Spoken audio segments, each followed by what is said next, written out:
Hi, regular EV Dad here, John. Hope you're well. Oh, this is a green glow chat with a bit of a difference, and I want to just go through everything from the past 10 days. So first of all, thank you for so many of you that have reached out on Twitter, on Facebook, in the comments, and by a whole new form of social media through plug share messages. I have been leaving regular EV Dead stickers on the EV chargers that I've been using, and a number of people, a substantial number of people, have been reaching out through that. So it was kind of amusing. I don't know if Plugshare meant to be a social media platform, but there you go. All right, so here's the quick version. We made it. We left San Jose on last Monday. It's 5 a.m. and late at night we pulled into South Jordan in Salt Lake City area. The next morning, bright and early, we left for Lexington, Nebraska. Got in an ungodly hour on that one. And there's going to be a fantastic video. There'll be a daily video, which I'm editing right now, and it's a huge amount of content. But there's going to be a separate video, which is what happens when you lose 20% of your battery capacity in the first 20 miles because you drive into a windstorm. And by the way, the answer is you break the software in the car. The GOM went nuts. EV Notify went nuts. A Better Route Planner went nuts because we were tailing a semi for over 60 miles. We pulled in with 1%, but it was so we couldn't slow down and we couldn't stop, and we had to. It was a weird highlight of the trip. And then on the last day, it wouldn't be one of my videos without a million things going on, but today's technically a work day. And then we left Lexington, Nebraska, and we pulled into Grays Lake, just outside Chicago, very late at night on Wednesday night. But more importantly, Nancy, my co-pilot, made it on time for her event on Thursday, which was the reason for doing these things. I had a couple of hours rest and some time with the kiddo and helped my wife out with a few things. And then on Thursday afternoon, a horrible time to do it, we started driving to New York with an overnight stay in, I think it's called Messina. It's either Messina or Medina near Acorn. And that's where the Tesla DAPT really did its business and made sure we had a charge for what was a very short night. We got in at 3:30 and we left at just before 9. But anyway, we made it to New York, and we had a great weekend. It's so nice to see it starting to reopen. You've seen that we went to my favorite restaurant, or one of my favorite restaurants. There are so many.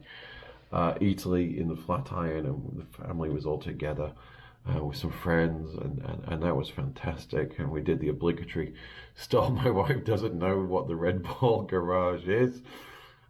I wondered why we had to stop in the middle of the street for photos, but that was fine. It was, I don't know, 11 o'clock at night, so there was no one around, and the guy from the Red Bull was really funny, and he sees this a few hundred times a day. Even he said, "You're leaving now?" I said, "No, I'm arriving." He went, "No, you leave from here." I said, "Yeah, we had to do it the other way. I got kids in the back." Anyway. Oh, we had a great weekend in New York. My wife and her dog were at the Westminster Dog Show, and she received an Award of Merit. And our friends also got a major award. And you would have seen some of our other friends actually there in the final groups. And then, as is normal, we left at 5 a.m. and started heading back towards Chicago. And you've seen the video. And I need to post I need to change it to part 1 and part 2 because the lady parked in a horrible place and I had cause to mention to her, and yeah, my personality is a weapon against my own good sense and judgment on occasions. So yes, we really were driving quite quickly to get to Ohio. I really did possibly cross the line. Anyway, she crossed the line. It was called 2 parking spaces that we need to use.